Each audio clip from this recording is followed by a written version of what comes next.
الو، وہ کہنے لگے، کون؟ بستی والے، ما انتم، نہیں تم، الا مگر، بشرن انسان، مثلنا، ہماری طرح، ہم تمہاری بات کیوں نہیں مانتے؟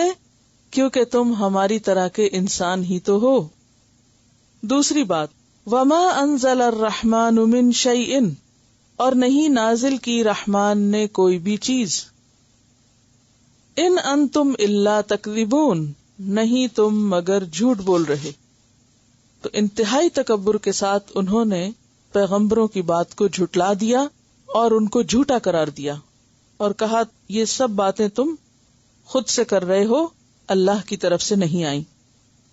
ہر دور میں پیغمبروں کا انسان ہونا لوگوں کے ان کو جھٹلانے کا سبب بنتا رہا، اور ہر دور کے لوگ یہی بہانہ کر کے کہ تم ہمارے جیسے ہی تو ہو، ہم کیوں مانے تمہاری بات۔ یہ بات لوگوں کے حق کو جھٹلانے میں ہمیشہ ایک بہت اہم رول پلے کرتی رہی ہے۔ اس بارے میں قرآن پاک میں بے شمار آیات پائی جاتی ہیں۔ متعدد مقامات پر انسانوں کی بشریت کو چیلنج کیا گیا۔ مثلاً ایک جگہ کہا گیا، ما لہذا الرسول یأکل الطعام ویمشی فی الاسواق، یہ کیسا رسول ہے کہ جو کھانا بھی کھاتا ہے اور بازاروں میں چلتا ہے۔ تو ہم اس کی بات کیسے مان لیں جو ہماری ہی طرح کا ہے، جس کو مختلف کاموں کی ضرورت ہے، یعنی جو ہماری طرح محتاج ہے کھانے پینے کا، خرید و فروخت کرنے کا۔ سورۃ الفرقان کی آیت 7 ہے۔ اسی طرح اللہ سبحانہ وتعالی ایک اور جگہ لوگوں کی اس نفسیات کو اس طرح بیان فرماتے ہیں، سورۃ بنی اسرائیل 94 میں، وَمَا مَنَعَ النَّاسَ أَن يُؤْمِنُوا إِذْ جَاءَهُمُ الْهُدَى إِلَّا أَن قَالُوا أَبَعَثَ اللَّهُ بَشَرًا رَسُولًا، اور نہیں روکا لوگوں کو ایمان لانے سے جب بھی ان کے پاس ہدایت آئی، مگر اس بات نے کہ انہوں نے کہا، ابعث اللہ بشرا رسولا، کیا اللہ نے ایک بشر کو رسول بنا کے بھیج دیا؟ تو جو ہمارے طرح کا انسان ہے ہم اسے نہیں مان سکتے۔ سورۃ تغابن آیت 6 میں آتا ہے، ذالک بانہ کانت تأتیہم رسلہم بالبینات فقالوا ابشر یہدوننا، کہ روشن دلائل آنے کے باوجود انہوں نے کیا بہانہ کیا؟ ابشر یہدوننا، کیا انسان ہماری ہدایت کا ذمہ لے رہے ہیں، انسان ہم کو ہدایت دیں گے۔ سورۃ الانعام 91 میں فرمایا، وما قدر اللہ حق قدرہ، انہوں نے اللہ کی قدر ہی نہیں پہچانی جیسا کہ اس کی قدر کا حق تھا۔ اذ قالوا ما انزل اللہ علی بشر من شیء، جب انہوں نے کہا کہ اللہ نے کسی بشر پہ کچھ بھی نازل نہیں کیا، تو گویا انہوں نے اللہ کی حکمت کو، اللہ کی قدرت اور اللہ کی عظمت کو چیلنج کر دیا، کیونکہ یہ تو اللہ کا فیصلہ ہے کہ وہ کسی انسان کو رسول منتخب کرے۔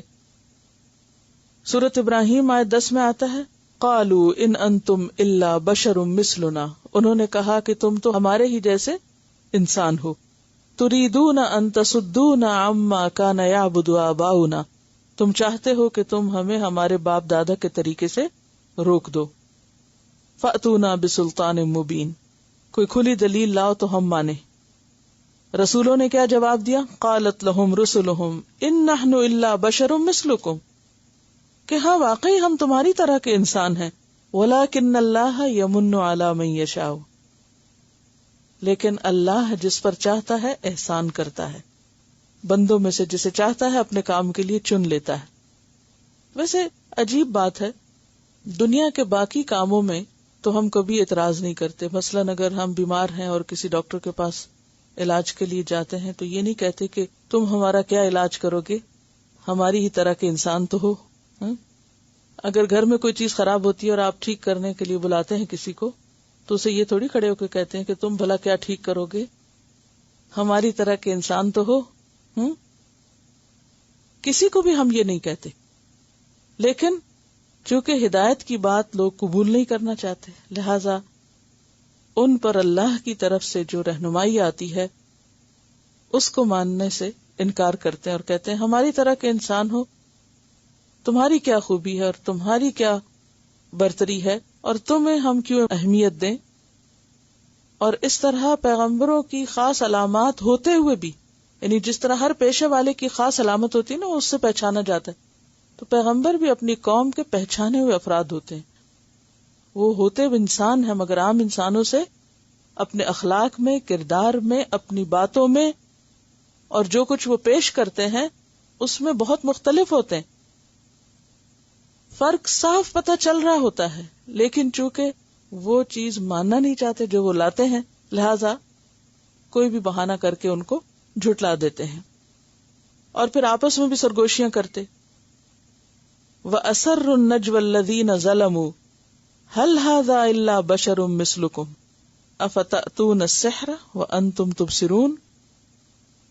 پھر اسی طرح سورۃ المؤمنون آیت 24 میں آیا مَا هَذَا إِلَّا بَشَرٌ مِثْلُكُمْ يُرِيدُ أَن يَتَفَضَّلَ عَلَيْكُمْ وَلَوْ شَاءَ اللَّهُ لَأَنزَلَ مَلَائِكَةً. اگر اللہ چاہتا تو فرشتے اتارتا. مَا سَمِعْنَا بِهَذَا فِي آبَائِنَا الْأَوَّلِينَ. لیکن اللہ تعالیٰ نے فرشتے کیوں نہیں اتارے؟ سورۃ الانبیاء آیت 7 میں فرمایا وَمَا أَرْسَلْنَا قَبْلَكَ إِلَّا رِجَالًا نُوحِي إِلَيْهِمْ. ہم نے آپ سے پہلے بھی کبھی فرشتے نہیں اتارے، انسانوں کو ہی نبی بنا کے بھیجا ہے.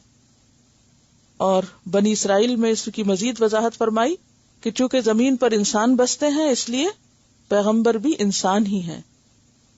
اگر زمین پہ فرشتے بستے ہوتے تو پھر فرشتوں میں سے پیغمبر سلیکٹ کیے جاتے.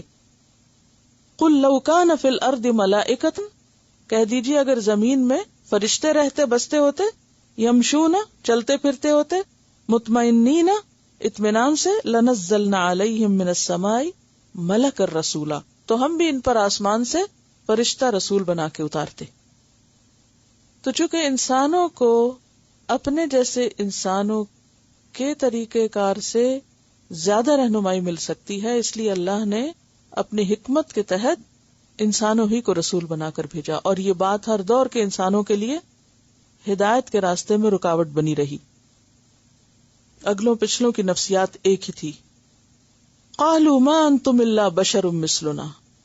اور دوسری بڑی بات یہ کہ وما انزل الرحمن من شيء. اس کو کہتے ہیں کبر. کبر کیا ہوتا ہے؟ بطر الحق، حق کا انکار. ہم مانتے ہی نہیں، یہ جو تم پیش کر رہے ہو ہم اسے اللہ کا کلام نہیں مانتے. اور ان کو الٹا جھوٹا قرار دیا. پیغمبروں نے کیا کہا؟ قالوا ربنا يعلم. انہوں نے کہا ہمارا رب خوب جانتا ہے. انا الیکم لمرسلون. بے شک ہم تمہاری طرف البتہ رسول بنا کے بھیجے گئے. اب دیکھیے کہ پہلے پیغمبروں نے کیا کہا؟ فقالوا انا الیکم مرسلون. بہت آرام سے بات کی کہ ہم تمہاری طرف رسول بنا کر بھیجے گئے. جب انہوں نے جھٹلا دیا تو پیغمبروں کا جواب کیا تھا؟ نمبر 1 ربنا یعلم، نمبر 2 انا الیکم، اور نمبر 3 لمرسلون. 3 مؤکدات ہیں. اس کو کہتے ہیں حکمت، کہ جب بات نارمل طریقے سے ہو رہی ہو تو دلیل بھی اس کے مطابق ہوگی، اور جب بات میں یعنی مخالف کی بات میں شدت ہے تو پھر جواب میں بھی ویسے ہی دلائل زیادہ ہوں گے. تو اس لیے دوسرے مرحلے پر جواب میں زیادہ شدت پائی جاتی ہے.